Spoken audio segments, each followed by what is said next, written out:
Hey everybody, welcome back to the Time Machine Diaries. I'm Cullen. We're still riding shotgun through one of the darkest, most catastrophic times in history. The reign of the Mongol Empire. The conquests are over. The cities have burned. Subutai wasn't a king. He wasn't a god. He was a tactician, a predator, the goddamn Terminator of Eurasia. By the time he was done, entire civilizations were limping into the dirt, asking, what the fuck just happened to us? Because Subutai didn't stick around. He burned it all to the ground and dipped over the horizon like a goddamn cowboy. Except he left something behind. The framework of modern society. So let me back this thing up, because I fucked up in the last episodes. Subutai, he didn't just roll west on a whim. He wasn't freelance. He was sent, dispatched, commissioned by the one and only Genghis Khan. Not Ögedei, not Monkey, not some soft-handed descendant playing empire. Genghis fucking Khan! The apocalypse. The man who could sniff weakness from 1,000 miles away. He gave the order. Expand. Probe. Push west. Learn how far the world can bend. And Subutai listened. A disciple of brutality. A man with a map burned into his brain. But then, Genghis died. 1227, mid-campaign. Nobody knew for months. It was kept secret. A whisper, wrapped in lies. Even his funeral was a bloodbath. They killed everyone who saw the body. And that death, it froze the empire. Because without a Khan, nothing moves. No war. No imperial mandates. They had to pause. The kurultai, the Council of Mongol Elite. It had to be called. They had to name a successor. And fuck. The kurultai was a train wreck.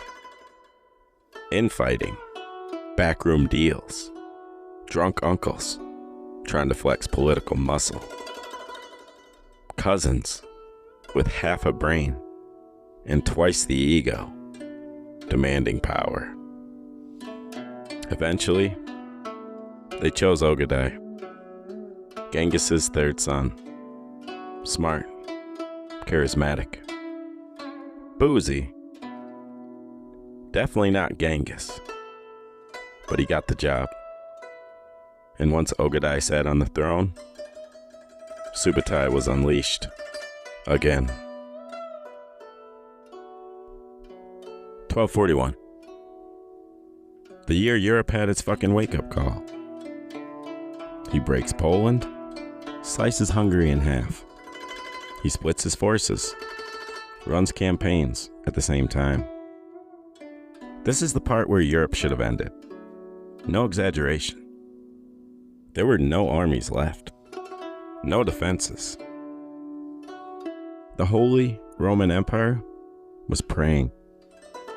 France was pretending. England was hiding behind a channel. Vienna Rome, Paris, all up next. But then, history blue balls itself. Ögedei dies, December 1241. Too much wine. Dead in the dirt. An emperor, unmade by his own liver. And the rules are clear. No Khan equals no war. You stop, you pack up, you head home. Doesn't matter if your sword is halfway into Europe's belly. You turn that horse around and head back to the steppe. Subutai obeys because he always obeyed. He was the sword, never the hand. So he pulls out, then vanishes back into the dust. And that was the last time Europe would see him. What came next? It wasn't a blaze of glory. No final stand. No betrayal. No Shakespearean exit. Subutai just disappears from the records. Maybe he advised. Maybe he trained the younger generation.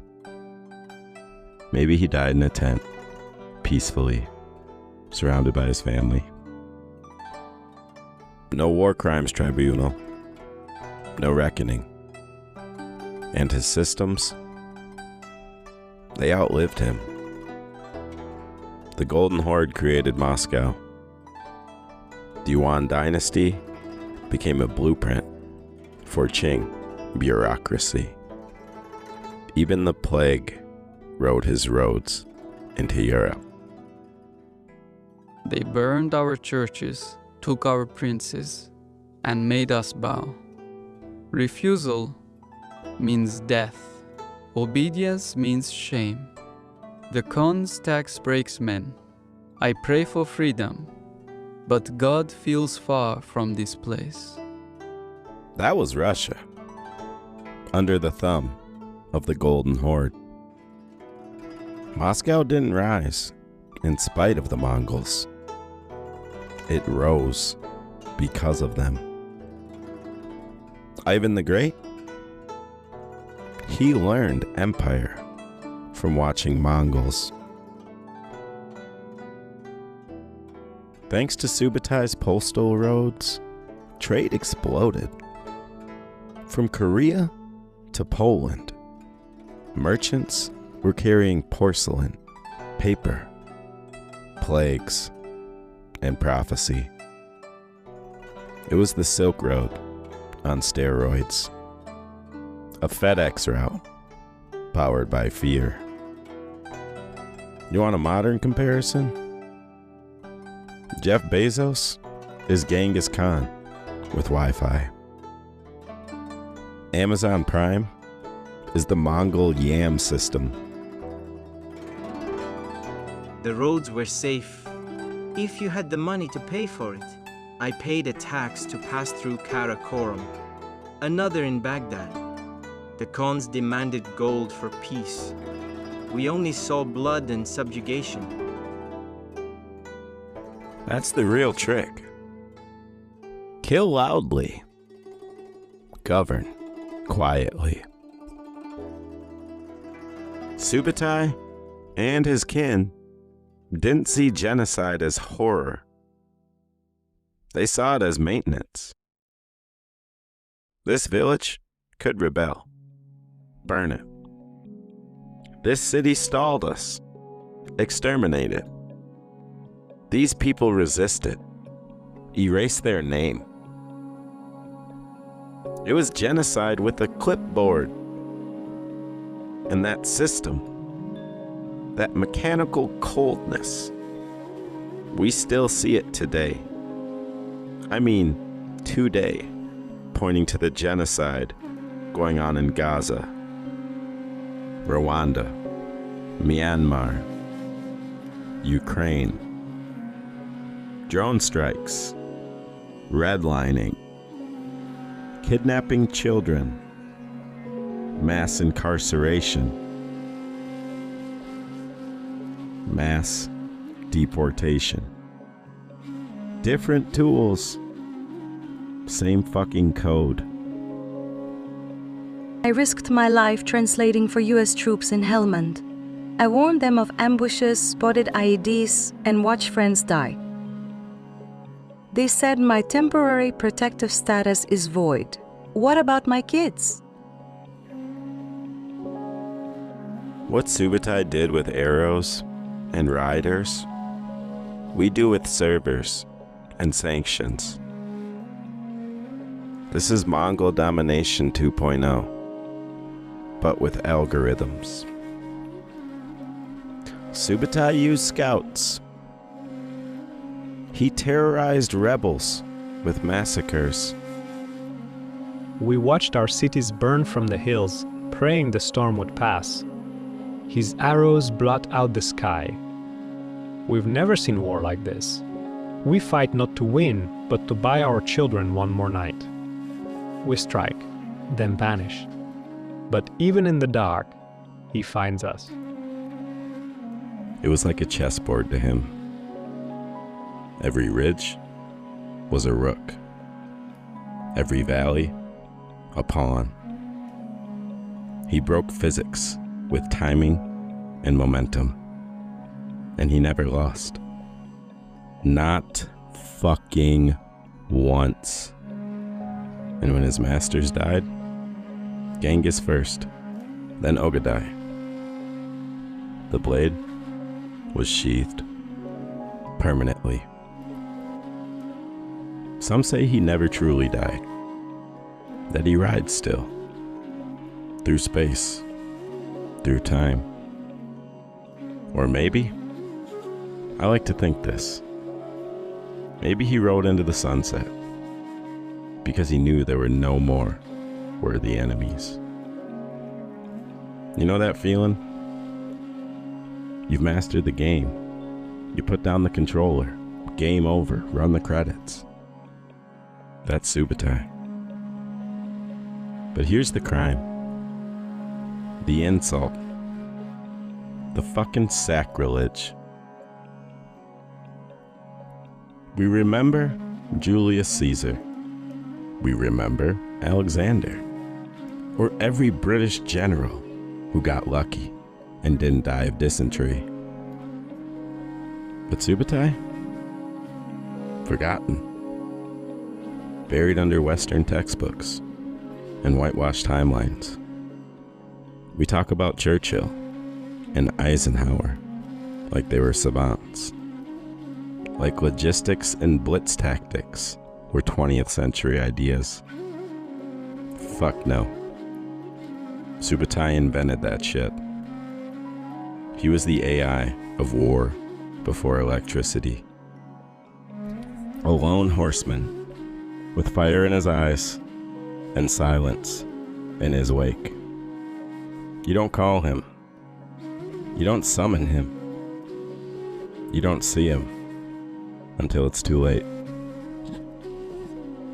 You feel the wind. The world gets cold. Then you remember what fear actually is. Because Subutai didn't knock. He didn't ask. He fucking arrived. And when the orders stopped coming, he vanished. Not dead. Not defeated. Just done. Subutai's horsemen ride faster than death. We torch our own fields to deny him food, but he feeds off fear. Every ambush we plan, he's already countered. His army moves like one body, one mind. We fight for freedom, but it feels like we're ants under a boot. I don't know how long we can hold. Let's be real. We are the descendants of empire. We wear sneakers made by slaves. We vote for leaders who fund both freedom and genocide in the same breath. Empires don't die. They franchise. Catch you in the next one. Or don't. Ain't gonna bother me none. Take care.